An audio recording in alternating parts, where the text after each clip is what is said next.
What is happening, sports fans? Surprise, it's me. You got me back for one day. I am still away with my wife. We are enjoying ourselves, but she wanted to do some stuff alone this afternoon, and I welcomed that so I could get on here and give Ryan a little bit of time off. Already did the members only video.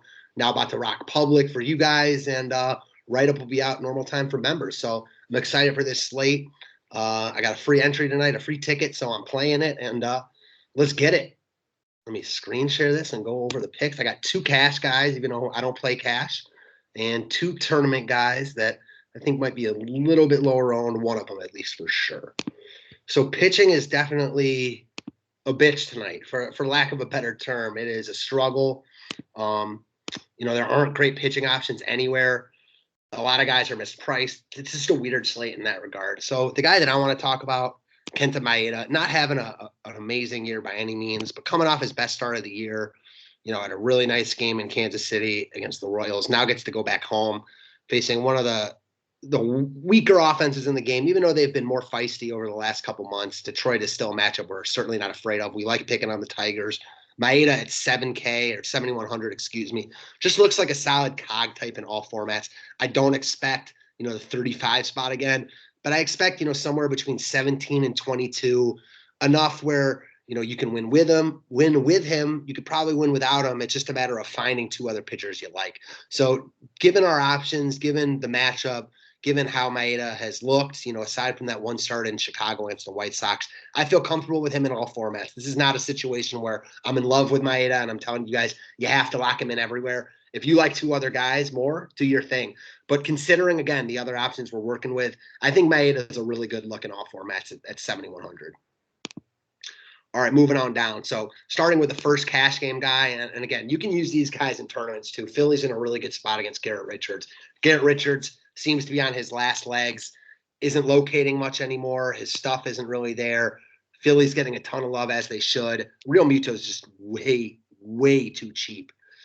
Philly just signed Taylor Heineman to a minor league contract, and he is 4,100. There is absolutely no reason Real Muto should be less than him.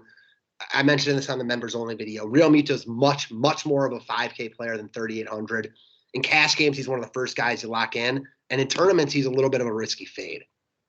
All right, speaking of tournaments, a guy I like a lot tonight is going to be Freddy Freeman. I don't think many people get here at all. 6,100 in Miami against a pitcher that's been pretty good.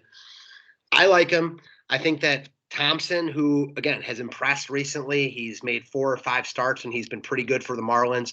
This is now going to be his third time facing this Atlanta team, and that sets up for a recipe for disaster for him, in my opinion. I think the more that these guys see him, especially in a short time span, the more they're going to recognize and pick up his pitches. I've seen Atlanta go off in Miami too many times to count where they don't get a lot of love, and I feel like tonight could be one of those nights. 14 games in play, so going to have to take a little bit of leap of faith to go to these guys in Miami, but Freeman's an elite hitter, MVP last year. We know what his upside is. Not having the greatest year as far as his standards go, but still 17 bombs, double dong candidate every time, every slate he's on. And I like him a lot tonight in the middle of that Atlanta stack as a high end one-off. I like him everywhere. Much more of a tournament play for me, but just because of the price tag and the ownership. Moving on down. So, again, few cash game guys that I could have brought up, but kind of wanted to keep prices a little bit down. So instead of Mr. Tatis, who I'm sure you guys are all familiar with, wanted to bring up Brian Goodwin because aside from Philly and Minnesota, two obvious spots for cash games. Chicago is the other team that's going to get a lot of love facing Jorge Lopez, and it makes sense. Goodwin hitting in the middle of this lineup at 3,900. Always been decent against right-handed pitching in a good ballpark in Baltimore. I think you just lock him in cash games and move on. Cog in the machine type, very affordable, has a little bit of speed, a little bit of power. I don't think he's going to win you tournaments, even though we've seen that a couple times this year. But in cash games, I think you just plug him in. It gives you that White Sox exposure without breaking the bank. Again, he's just a nice look. Not really a guy I'm looking at in tournaments unless I'm stacking the White Sox, but if you like him, do your thing.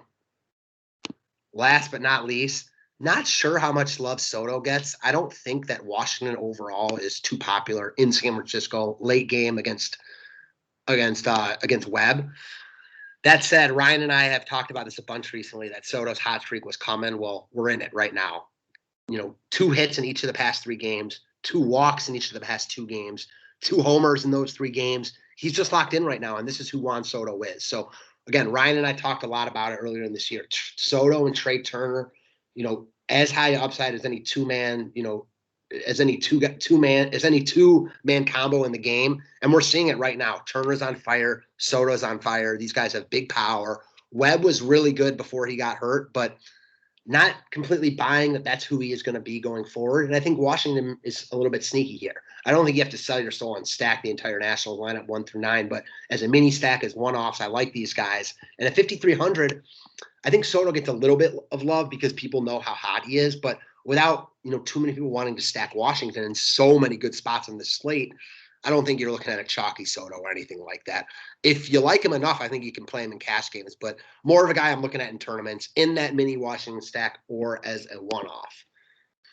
All righty, guys. Short and sweet today. No slides like Ryan does, so go through it a little bit faster. I know some of you guys probably hate that. Some of you guys probably like that. Can't please everyone. But again, happy to be back with you guys today. Happy to give Ryan a little bit of time off. The write-up will be out for our members at normal time. If you want more info, more videos, come check out the DFS5pack.com today. And cheers, guys. Thanks.